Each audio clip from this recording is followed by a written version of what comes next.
I never thought I'd see the day when my peaceful lake turned into a graveyard. Dead fish floating everywhere, the water thick, green, poisoned. And then, the smell. Sharp. Bitter. Like death itself rising out of the water. I knew something was wrong, but when I found out who was behind it, and what they didn't know about their own drinking water, that's when everything changed. And trust me, what I uncovered next will leave you speechless. Welcome to HOA Max Stories. I'm David. I've lived in this quiet community for over 15 years. By day, I'm just a retired guy who loves fishing, but by night, I've become the man who exposes the dirty secrets behind our HOA. If you've ever dealt with power-hungry board members, or if you just love hearing stories about HOAs gone wrong, you're in the right place. Before we dive deeper, do me a favor, hit that subscribe button. Think of it like waving to your neighbor across the street, simple, quick, and it keeps us connected. And let me know in the comments, where are you watching from? Florida? Texas? California? I love knowing where my neighbors in this big world are tuning in from. I had lived in this community for years. Quiet mornings, calm nights, the sound of birds echoing across the lake. This lake was my peace, my comfort. Some people read books, some people play golf. But me? I fished. It wasn't just about catching fish. It was about sitting on that old wooden dock with my coffee, watching the sunrise paint the water orange, hearing the soft splash as I cast my line, and feeling time slow down. For me, fishing wasn't a hobby. It was a way of life. But my HOA? They didn't see it that way. From the very beginning, they hated the idea of me fishing. They said it ruined the aesthetic of the neighborhood. As if a man with a fishing rod was somehow uglier than weeds growing along the edge. They wanted the lake to be nothing more than a painting. Something pretty to look at. But never touched, never used. At first, I thought it was just petty talk. A warning letter here. A fine slipped into my mailbox there. The usual HOA nonsense. But little by little, it grew. One day, I found a notice stuck to my front door. Cease all fishing activities immediately. I laughed. Who were they to tell me I couldn't fish on my own lake? I had paid dues for years. I had walked that dock before half of them even moved here. So I ignored it.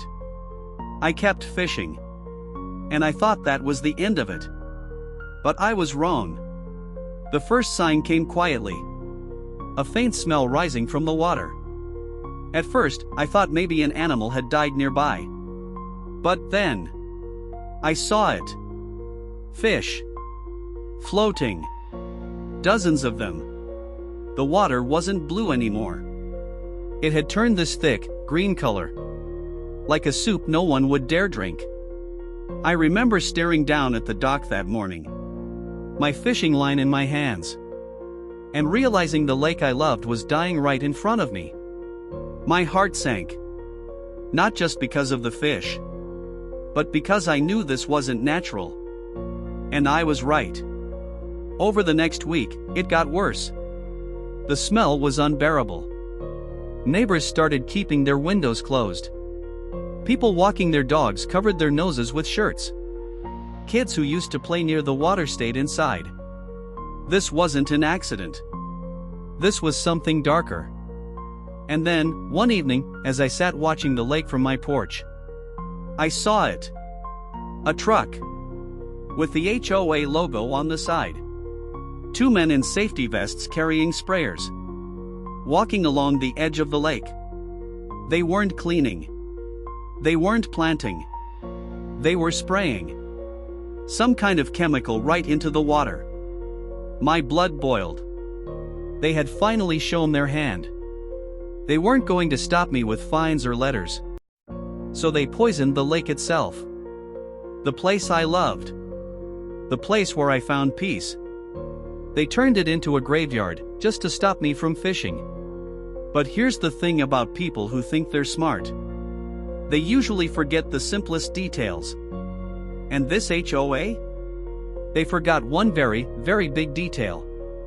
See, I knew this lake better than anyone. Better than any board member sitting in that fancy clubhouse. I had studied it for years. The currents, the plants, the way the water flowed. And I knew one truth they clearly didn't. This lake wasn't just for fishing. It wasn't just some pretty decoration behind our houses. It was part of the water system. Pipes ran from here, down under the ground, feeding straight into the supply that ran into every sink, every shower, every kitchen tap in the neighborhood. So while they thought they were hurting me, they were really poisoning themselves. And that realization, it hit me like lightning. Every glass of water they poured, every pot of coffee they brewed, every time they brushed their teeth or filled a glass for their kids, they were drinking from the same poison lake they thought they could destroy. I sat there in silence that night, watching the glow of their porch lights across the water. And I almost laughed. Because the HOA that tried to punish me had just punished itself.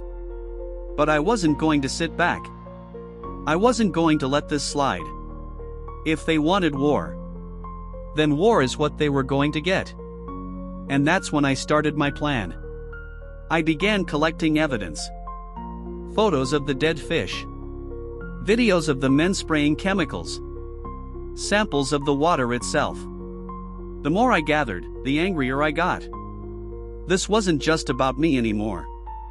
This was about every family who lived here. Every child who filled their glass with what they thought was clean water. Every neighbor who trusted the HOA to protect the community. They didn't protect anyone. They poisoned everyone. And I couldn't wait to show them the truth. But let me ask you this. What would you have done in my place?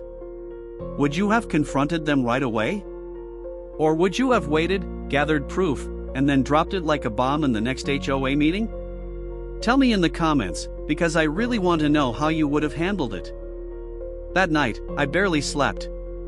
Every time I closed my eyes, I saw those fish floating on the water. Their bodies pale, their eyes lifeless. But more than that, I kept hearing the sound of those sprayers pumping poison into the lake. Like a slow, steady hiss of betrayal. The next morning, I made myself a promise. If the HOA wanted to play dirty, then I'd fight back with truth. And truth always leaves a mark deeper than poison ever could. I started small. I grabbed my phone, walked down to the dock, and began filming. The dead fish, the green water, the strange foam collecting along the edge. I wanted everything on record. Then I filled a glass jar with water from the lake. At first glance, it just looked murky. But when I held it up to the sunlight, I saw specks floating inside. Not natural specks, but chemical. The smell was sharp. It stung my nose. I coughed just holding the jar close. And that's when I realized something chilling. If this water made me cough just by smelling it, what would it do when my neighbors drank it? I had to dig deeper. So I drove down to the county office. Asked questions, pulled maps, traced every line that connected our lake to the water system. And there it was. Clear as day. Black and white proof. The lake wasn't just decoration. It was directly tied into the HOA's water source. I leaned back in the chair, holding those papers in my hands. And I couldn't help but shake my head. The same people who poisoned the lake to stop me were now drinking the very poison themselves. But it wasn't enough to know it. I had to show it. So I went home, printed copies of everything, and spread it out on my kitchen table. Photos. Water samples. Official maps. It was all there, like pieces of a puzzle no one wanted to solve. That night, as I sat staring at the evidence, my phone buzzed. A message. From the HOA. It read, "Stop spreading rumors about the lake. This is your final warning." Rumors? I almost laughed. What I had wasn't rumor. It was proof. And proof is louder than any warning. Still, it shook me. they knew I was talking. They knew I was asking questions. Which meant they were scared. And when people like that get scared, they get dangerous. A few days later, I was sitting on my porch when a neighbor walked up. He looked nervous, kept glancing over his shoulder. Finally, he leaned in and whispered, "I saw them. The board. Spraying the lake. At night. I don't want trouble, but people need to know." I thanked him. And in that moment, I realized something powerful. I wasn't alone. Others had seen the truth. They just didn't have the courage to speak. But me? I had nothing left to lose. The lake was already dead. The fish were gone. My peace had been stolen. And when a man loses peace, he gains something else entirely. Determination. So I made a decision. At the next HOA meeting, I was going to lay it all out. Every picture. Every report. Every drop of poisoned water. I could already imagine the look on their faces. The panic in their eyes when they realized I had them cornered. Because there would be no running. No excuses.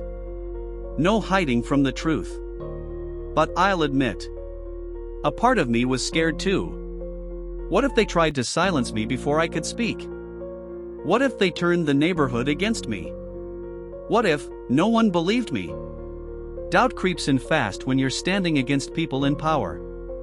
But then I remembered those fish. The smell of that water. The coughing fit from one simple jar. And that doubt turned to fire. The night of the meeting came. The clubhouse was packed, neighbors filling the chairs, whispers bouncing off the walls. At the front sat the board, looking smug, confident, untouchable. They had no idea what was coming. I walked in carrying a folder under my arm. And that glass jar of poison lake water in my hand. Every step felt heavy, like the whole community was watching. And in truth, they were. When the meeting started, they went through their usual agenda. Finances. Landscaping. Some nonsense about mailbox colors. But then, they opened the floor for community concerns. That was my moment. I stood, cleared my throat, and said, "I have something to show you." Every head turned. Some eyes rolled, expecting another complaint. But then, I pulled out the photos. The gasps were instant. Dead fish. Green water. Piles of rot along the shore. Then I pulled out the maps. The lines connecting our lake to the water system. Murmurs filled the room. Neighbors leaned forward, whispering in disbelief. And finally, I held up the jar. "This," I said, "is the water you drink. The water you cook with. The water you give your children. Smell it. Look at it. This is what your HOA put into our bodies." The silence was heavy. Board members shifted uncomfortably. One tried to laugh it off, but no one joined him. Another stood, red in the face, sputtering about misinformation. But I could see it. In their eyes. Fear. Because deep down, they knew it was true. And the neighbors? They knew it too. That night, the power shifted. For the first time, the board wasn't in control. I was. And yet, as I stood there holding that jar, I asked myself one question. How far would they go to cover their tracks now that I had exposed them? The room was heavy with silence. Neighbors looking at one another, the board shuffling papers, pretending nothing was wrong. But the truth was already out there. I could feel the shift. The control they always had over us, the smug tone, the warnings, the threats. All of it cracked the moment I held that jar of poisoned water in my hand. One of the board members finally spoke. He cleared his throat, forced a smile, and said, "Let's not jump to conclusions. Algae blooms happen naturally, and lakes go through cycles." I raised the jar higher. "Cycles don't smell like bleach," I said. Cycles don't kill fish overnight. And cycles don't involve men in HOA trucks spraying the shoreline. The whispers grew louder. A woman in the back stood up. My son drank from that tap last week. He's been sick ever since. That was it. The dam had broken. Voices erupted all around, questions, accusations, fear spilling into the room. The board tried to calm everyone down, banging the table, calling for order. But it was too late. They had lost their grip. I watched them closely. The president, a tall man with sharp glasses, leaned over to whisper to another member. Their faces were pale. Their hands shook. And in that moment, I knew they were guilty. But guilt wasn't enough. They needed to be held accountable. So I spoke again, louder this time. Neighbors, I have proof. Pictures, videos, maps from the county office. I've seen the trucks myself. And if you want, I'll share every single file with all of you. People clapped. Others nodded. For once, I wasn't standing alone. But that didn't mean the fight was over. Because when you corner people in power, they don't just surrender. They strike back. After the meeting ended, I walked back to my car with the jar of water still in my hand. I should have felt victorious. But instead, I felt uneasy. As I reached my driveway, I noticed something strange. A black SUV I didn't recognize parked 2 houses down. Windows tinted, engine still running. The driver never got out. I stood there for a while, pretending to unlock my mailbox, watching out of the corner of my eye. Finally, after a few minutes, the SUV drove away. Coincidence? Maybe. But deep down, I knew better. The next morning, a letter was taped to my door. No envelope. No name. Just a folded piece of paper. Inside, it read, "Stop before you regret it." I felt a chill crawl up my spine. This wasn't just HOA business anymore. This was personal. But fear has a strange way of turning into fuel. Instead of backing down, I doubled down. I sent copies of the photos and maps to a few trusted neighbors. I gave one of them the water sample. If anything happens to me, I said, make sure this gets out. He looked at me, wide-eyed, and nodded. Because by then, everyone knew how ugly this could get. Days passed, and the lake grew worse. The smell spread further. People started complaining of stomach aches, rashes, headaches. But the board? They stayed quiet. No emails. No announcements. No warnings. It was like they hoped silence would erase the truth. But silence doesn't heal poisoned water. One night, as I stood on the dock staring out at the dark, still surface, I thought about everything that had happened. All I wanted was to fish. To sit with my rod, catch a bass, and feel that peace again. And now, my life had turned into a war. I could have given up. I could have packed my bags, sold my house, and walked away. But every time I thought about quitting, I remembered the neighbors' kids. The families who trusted the tap water. The old couple who brewed their coffee every morning from the same poison supply. No, walking away wasn't an option. That weekend, I called the county health department. I gave them the samples, the photos, the maps. The man behind the desk looked at me with raised eyebrows. "This is serious," he said. "We'll run tests immediately." I drove home feeling lighter. Finally, someone outside the HOA knew. Finally, there was a chance for real justice. But the board must have found out what I did. Because that same night, as I sat in my living room, my power suddenly went out. Pitch black. The hum of the fridge stopped. The house fell silent. I grabbed a flashlight and stepped outside.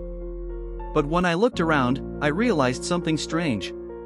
Every other house on the street still had their lights on. It was just me. That's when I knew. This wasn't an accident. This was a message. I stood there in the darkness, my heart pounding, and whispered to myself, "They're trying to scare me." But instead of fear, I felt something else rise inside me. Anger. Pure, burning anger. I turned my flashlight toward the lake. The water shimmered faintly under the moonlight, carrying the smell of chemicals across the breeze. And I clenched my fist. "They think this is over," I muttered. "But this is only the beginning." The next morning, I filed an official complaint with the county. I demanded a full inspection of the HOA's practices. And I made sure word spread quickly through the neighborhood. Because if the board wanted silence, then I was going to give them the loudest noise they'd ever heard. Now here's the question I have for you. If your HOA poisoned your lake and then tried to silence you with threats, would you keep fighting like I did? Or would you have walked away for your own safety? Tell me in the comments, because I really want to know. The county inspectors showed up 3 days later. White vans pulling into the neighborhood, men in uniforms stepping out with clipboards and testing kits. Neighbors peeked through their blinds. Some came out and whispered on their porches. The air buzzed with curiosity and fear. I stood at the edge of the dock as they dipped bottles into the water. One of them frowned, held the jar up to the light, and muttered something under his breath. I didn't need to hear the words. I already knew what they found. By the time they finished, the smell of chemicals was thick enough to make everyone gag. The inspector turned to me and said, "You did the right thing bringing this forward. We'll have lab results in a week, but..." He paused, looked back at the lake, and shook his head. "It doesn't look good." That night, the board called an emergency meeting. They tried to frame it as routine, but we all knew what it was about. The clubhouse was packed tighter than I'd ever seen. People didn't just want answers, they demanded them. The board president stood at the front, tie crooked, sweat dripping down his forehead. He rambled about algae blooms and seasonal changes, but nobody was buying it anymore. The evidence was too obvious, the smell too strong, the fish too dead. I raised my hand and stood. "Tell us why your trucks were spraying chemicals into the water at night. Tell us why families are getting sick. Tell us why our kids are drinking from the same poison lake you tried to bury." Gasps filled the room. The president froze. One of the board members shifted uncomfortably, his face red as a tomato. Another muttered something about landscaping treatments gone wrong. But the damage was done. They were cornered, and they knew it. The crowd turned on them, shouting, demanding resignations. I stood there, watching chaos unfold, and for the first time, I felt hope. Hope that maybe, just maybe, justice was coming. But hope can be dangerous. Because it blinds you to the storm that's building behind the scenes. Later that night, I sat on my porch, sipping a cup of coffee, staring out at the moonlit water. I should have felt victorious, but instead, I felt uneasy again. And then, I heard it. A crunch of tires on gravel. Headlights flashing across my yard. That same black SUV from before, rolling slowly past my house. It didn't stop. It didn't speed up. It just crept along, like a shadow reminding me it was still there. I set my coffee down, heart pounding. Was it intimidation? A warning? Or was it something worse? The next morning, my mailbox was wide open. Inside was nothing but a single dead fish. Its body stiff, its eyes clouded white. No note this time. No words needed. I stood there holding that fish, my hands shaking, the smell hitting me like a punch in the face. And that's when it hit me. They weren't just trying to scare me. They wanted to break me. But instead of breaking, I grew stronger. I cleaned up the mess, slammed the mailbox shut, and went back inside.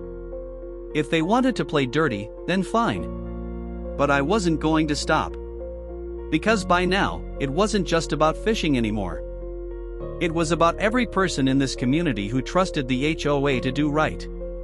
And I wasn't going to let them down. The week dragged on. Neighbors started talking louder, braver. I heard them whispering at the store, in their driveways, even at church on Sunday. They poisoned the water. They tried to cover it up. They knew all along. And when the lab results came back, the whispers became shouts. The county confirmed it. The lake was filled with dangerous levels of chemicals not naturally found in the water. The kind that kills fish. The kind that makes people sick. The kind that could ruin a community's water supply for years. Copies of the report spread like wildfire. People waved them in the air at the next meeting, demanding answers. The board stuttered, fumbled, blamed contractors and miscommunication. But the truth was too loud now. And no excuse could silence it. I stood once more, the report in my hand, and said, "You poisoned the lake to stop one man from fishing. But in the end, you poisoned us all. Every single one of us." Silence fell again. This time, it wasn't fear. It was anger. And it wasn't just mine anymore. It belonged to the whole community. People shouted for resignations. Others demanded the county press charges. The board president's face was red, his voice cracking as he tried to speak over the noise. But no one listened. Not anymore. That night, the neighborhood changed forever. The image of power the HOA once had shattered like glass. But even as neighbors celebrated, I couldn't shake one thought. Cornered animals are the most dangerous. And now that the board was truly cornered, what would they do next? The board was collapsing in front of everyone's eyes.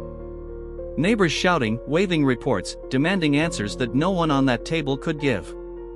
I should have felt satisfied, but instead, I felt a strange tension crawling up my spine.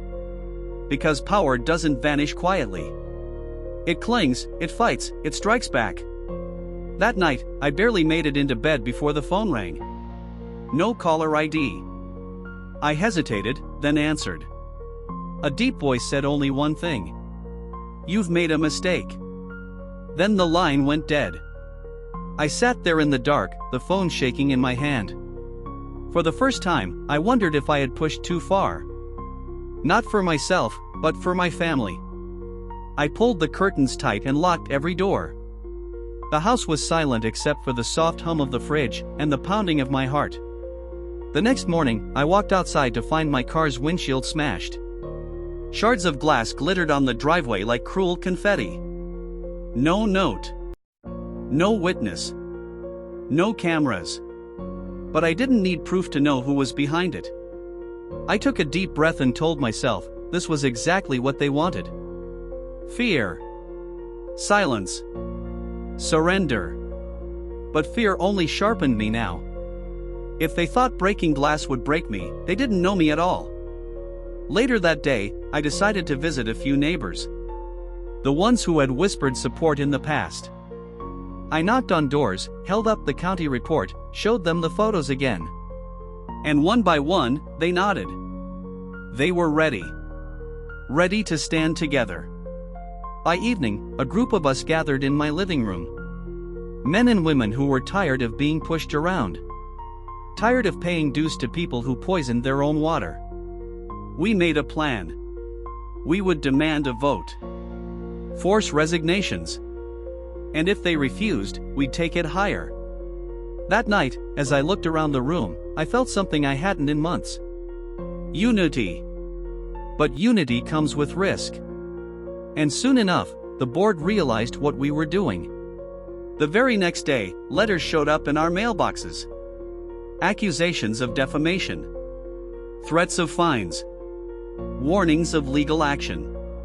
It was laughable, really. They poisoned our lake, sickened our neighbors, and yet they dared to accuse us of wrongdoing. But the letters only fueled the fire. Because by then, the community wasn't afraid anymore. They were angry. A week later, we called for a community-wide meeting. Not in the clubhouse, not under the board's rules. But outside, under the open sky, right beside the dying lake. Dozens showed up. Folding chairs lined the shore, neighbors carrying coolers and clipboards, kids running around while adults spoke in low, determined voices. I stood before them, heart pounding, and said, "This isn't just about fishing anymore. This is about trust. They broke it.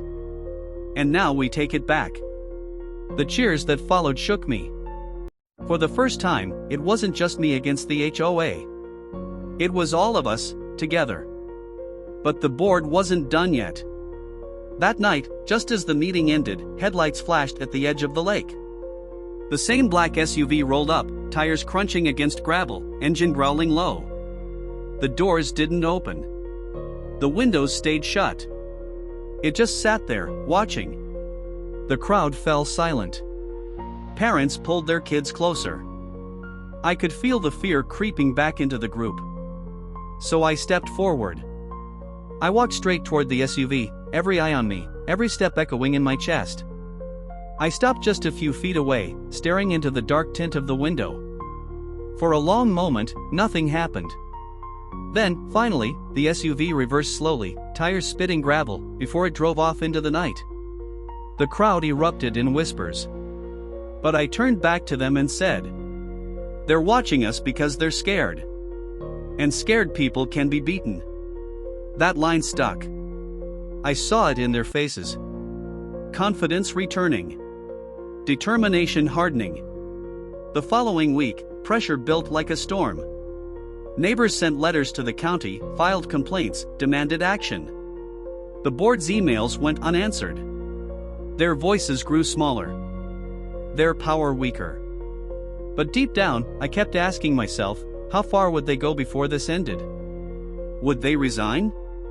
Would they confess? Or would they drag us all down before letting go?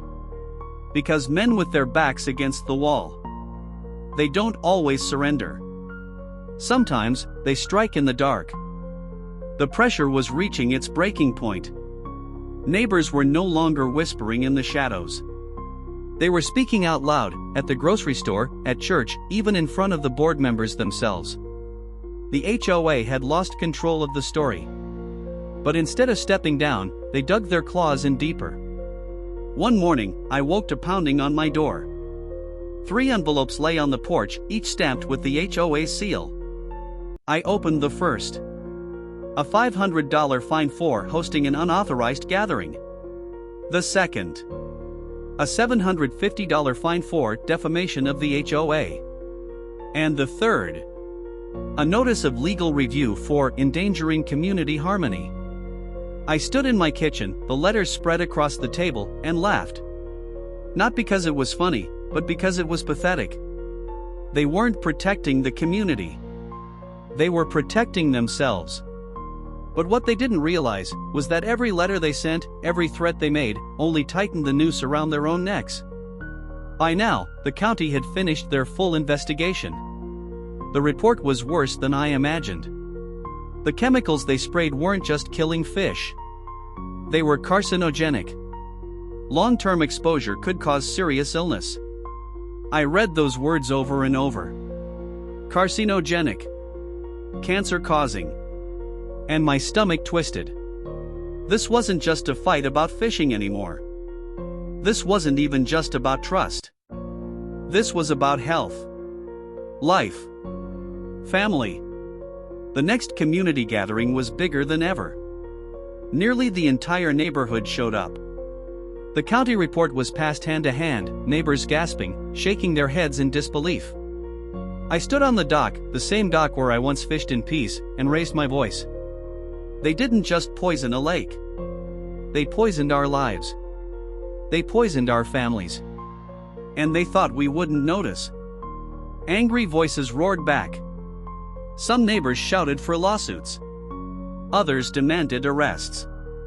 But the most powerful moment came when an elderly woman, her voice trembling, stood up and said, "I've lived here 30 years. I trusted this board. And now I find out they've been poisoning the water I've been drinking every day. Shame on them." The crowd erupted. The HOA members sitting in the back slipped out quietly, heads down, eyes on the floor. But slipping away wasn't enough. Not for me. Not for anyone who had watched this place rot from the inside. So I went further. I called the local news. I sent them every photo, every video, every document. And within days, cameras showed up at our gates. Reporters asked questions, microphones shoved into faces. Neighbors lined up to tell their stories: sickness, rashes, strange smells in their tap water. The board was silent. Silent, but seething. Because the more the truth spread, the more desperate they became. One night, I came home to find my front door wide open. I froze. The hairs on my neck stood up. I stepped inside slowly, heart racing, every creak of the floor echoing too loud. Drawers were pulled open. Papers scattered across the floor. Someone had been inside. And on the table, a single note, written in thick black marker. Last warning. I sat down, the note trembling in my hands. It should have scared me. But instead, it filled me with a calm rage. Because I realized something important. If they had to break into my home to threaten me, then I had already won. They were desperate. And desperate men don't last long. The very next day, the county health department announced public hearings. The board would be investigated formally. Charges were on the table. And the whole community was invited to attend. The news spread like wildfire. Neighbors hugged me in the street. Others patted my back and said, "You started this. You gave us the courage." And for the first time in months, I felt peace. Not the peace of fishing on a quiet lake, but the peace of knowing the truth couldn't be buried anymore. Still, I couldn't ignore the danger. The SUV still circled some nights. My mailbox rattled in the wind. Every creak of the porch made me glance over my shoulder. But I told myself, if this was the price of standing up to corruption, then I would pay it. Because the lake may have been poisoned, but my spirit wasn't. And as the date of the hearing drew closer, one thought echoed in my mind. Would the board finally crumble in front of the law, or would they try one last desperate move to save themselves? The day of the hearing arrived. The county courthouse buzzing with reporters, neighbors, and board members who suddenly looked smaller than I had ever seen them before. I walked through the doors clutching my folder of evidence, the same photos and maps I'd carried for weeks, and for the first time, I wasn't alone. Behind me, dozens of neighbors followed, faces hard with anger, voices low with determination. Inside, the room filled fast. On one side sat the community, mothers, fathers, retirees, kids who had been told not to drink the water anymore. On the other side sat the board, pale, stiff, trying to avoid the cameras aimed at their faces. The county officials read the report aloud. The chemicals. The levels of toxicity. The risks of cancer, illness, contamination. Each word landed like a hammer. Neighbors gasped. Some shook their heads, others wiped tears from their eyes. The truth wasn't whispered anymore, it was shouted from official papers in front of everyone. When it was my turn to speak, I stood, heart pounding, and looked straight at the board. You tried to silence me with fines. With warnings. With threats. You poisoned the lake to stop me from fishing. But in the end, you poisoned your own families. Your own children. And now the truth is here for everyone to see. The room erupted in applause. The board shifted uncomfortably, eyes darting anywhere but at me. Then the county official asked the board president directly, "Did you authorize the spraying of chemicals into the community lake?" The silence that followed was unbearable. His jaw clenched, sweat beading on his forehead. He muttered, "We were trying to control weeds." The official cut him off. "These are not legal weed control chemicals.